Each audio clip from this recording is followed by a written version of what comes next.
National politics has been abuzz in recent days with the corruption scandal that allegedly involves lawmaker from Rashtriya Swatantra Party. While investigation by anti-graft body is underway, the party itself is looking to decide on the fate of the involved lawmaker.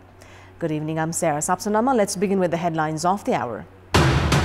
Meeting of Rashtriya Swatantra Party Central Committee currently underway to discuss on the corruption scandal involving its lawmaker. Party Chair Lamichhane to host a press conference after the meeting. 3 guides reported dead in an avalanche in Mount Everest. All 3 reported to be from Sherpa community of Solukhumbu's Pasanglamu rural municipality. More than 100 people fear dead in airstrike by the military in Myanmar. Survivors say they have collected at least 80 bodies and that the toll could rise further. And defending champions Real Madrid take on Chelsea in the first leg of UEFA Champions League quarter-final, while AC Milan are up against Napoli 45 minutes past midnight tonight. The Central Committee meeting of Rashtriya Swatantra Party is currently underway to discuss on the fate of lawmaker Dhaka Kumar Shrestha, who has been alleged of corruption. The party's Central Investigation and Disciplinary Committee had submitted a report to the party leadership yesterday after a probe into the leaked audio that has been alleged to be of lawmaker Shrestha. Today's meeting will decide whether the party will take actions against him. In a meeting yesterday, Shrestha had reiterated it was not his voice in the leaked audio. Party Chair Ravi Lamichhane is to hold a press conference after the Central Committee meeting later today. Lawmaker Shrestha has been alleged of demanding for 20 million rupees from medical businessman Durga Prasad. The anti-graft body CIA has already begun investigation into the leaked audio scandal. 3 people have been killed in an avalanche at Mount Everest. The deceased have been identified as Tenzing Sherpa, Lakpa Rita Sherpa and Badure Sherpa, all from Pasanglamu rural municipality of Khumbu in Solukhumbu district. The avalanche occurred at a height of 5,700 meters along Mount Everest. The 3 deceased were guides for summiters headed for the top of the highest mountain in the world. Now, lawmakers at the House of Representatives have demanded for the formation of a committee to validate the legitimacy of the large hotels, apartments and commercial buildings.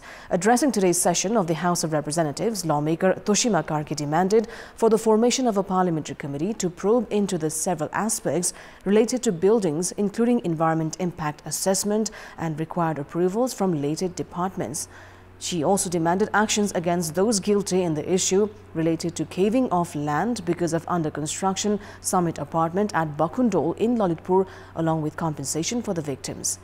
Meanwhile, lawmakers addressing today's session of the lower house also drew the government attention regarding topics including vehicle accidents, loan sharks, renewal of smart telecom and the protest of Gurkha Army. Welcome back. Voting has been held for the selection of a new leadership at the umbrella organization of industries and businesses, the Federation of Nepalese Chamber of Commerce and Industries. Voting began at 10 in the morning at the Academy Hall in Kamaladi and concluded at 6 p.m. but was halted for a while because of disputes. Of the 64 members of the Federation, 4 were elected unanimously, while 112 competed for remaining 60 positions. Umesh Lal Shrestha, Anjan Shrestha and Ramchandra Sangai are competing for the position of Senior Vice President. Based on the statute of the Federation, the Senior Vice President is appointed the President after completion of the term. The commercial banks are to reduce the interest rate from the Nepali month of Baisakh. Today's meeting of the umbrella organization of the chief executive officers of the commercial banks, the Nepal Bankers Association has decided to reduce the interest rate by 1.01%. Interest rate for the personal fixed deposit has been revised from 11.9% to 9.99%. The interest rate for organizational accounts has been revised from 9% to 7.9%. According to the president of the Bankers Association, interest rate for savings account has been set between 5.4% to 7.4%. The continuous decrease in interest rate in deposits will also reduce the interest rate on loans. Considering the base rate until the end of Nepali month of Chaitra, the interest rate on loans is also to reduce from Baisakh. It's time now for our segment Public Pulse, where you text us with your opinion. Public Pulse. The question is, what should be done to improve the relations between all three tiers of government? Your options are A. Clarity in jurisdiction, B. Build culture of cooperation, and C. Maintain balance in revenue distribution. The voting is on. Type NEWS, select your option A, B or C and send it to 34001 to share your opinion with us. Let's move on to the international update.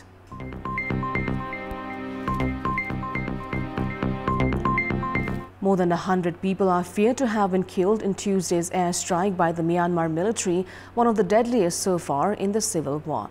Survivors told they have collected at least 80 bodies, but expect the toll to rise further. The United Nations has condemned the attack, which targeted a village in the northwestern Sagaing region. The military has increasingly used airstrikes against their opponents since seizing power in February 2021. The spokesman for the military junta, General Zamin Tun, admitted through state television they had launched the airstrike. He said they had chosen to attack Bazigi because the village was holding a ceremony to mark the opening of an office for their local volunteer defense force.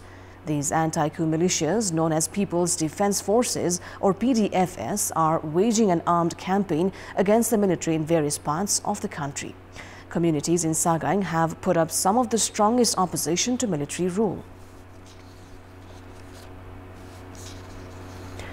4 army personnel were killed in a firing incident at a military station in the Indian border state of Punjab early morning today.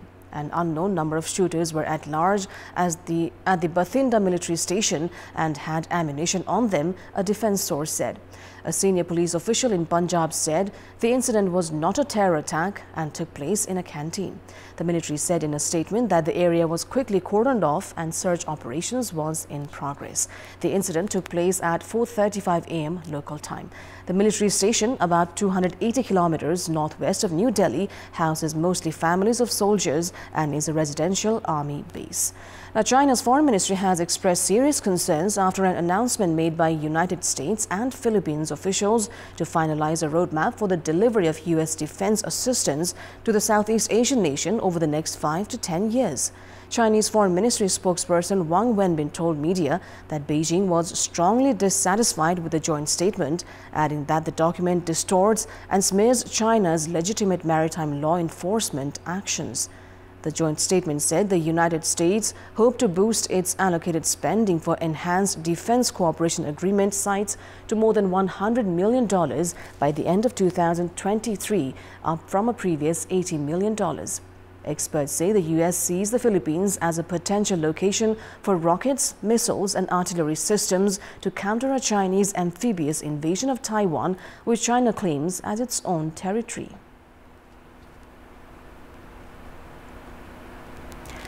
China's military is reportedly planning to declare a no-fly zone in airspace north of Taiwan next week, following on from days of military drills targeting the island. Taiwan's defense ministry said it was still making checks on the claims reported by Reuters, citing multiple unnamed Chinese officials today. A spokesperson told a press conference the no-fly zone was about 85 nautical miles north of Taiwan, and they believed it could be related to aerospace activities, perhaps satellite launches. A senior Chinese official with direct knowledge of the matter said the flight ban would have a significant impact on air traffic, affecting 60 to 70% of flights between Northeast and Southeast Asia, as well as flights between Taiwan and South Korea, Japan and North America. On Monday night, China announced the end to several days of military drills, which had been launched in retaliation to Taiwan's President Tsai Ing-wen's meeting the House Speaker Kevin McCarthy in the U.S. last week. Today, Tsai Ing-wen said her trip to the U.S. showed the island's commitment to defend democracy, as the Taiwanese military is expected to begin its own drills. Tsai said it was critical for democracies to unite while faced with continued authoritarian expansionism. China's People's Liberation Army has continued military activity around Taiwan despite formally announcing an end to the military drills, which ran from Saturday to Monday. The bodies of 17 Guatemalans who were killed during a blaze in a migrant detention center in Mexico have been returned home for burial. A Mexican Air Force plane landed in Guatemala City with the bodies of 17 of the 40 migrants. They had died in a fire in a migrant center in the border city of Ciudad Juarez on March 28.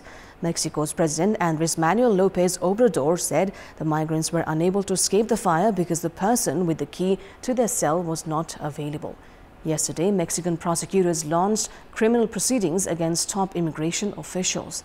The people include the head of Mexico's National Migration Institute, Francisco Garduno, and the agency's top representative in the northern state of Chihuahua, where the fire occurred, Salvador Gonzalez. 5 people were arrested in connection with the incident, including I&M agents and a private security guard.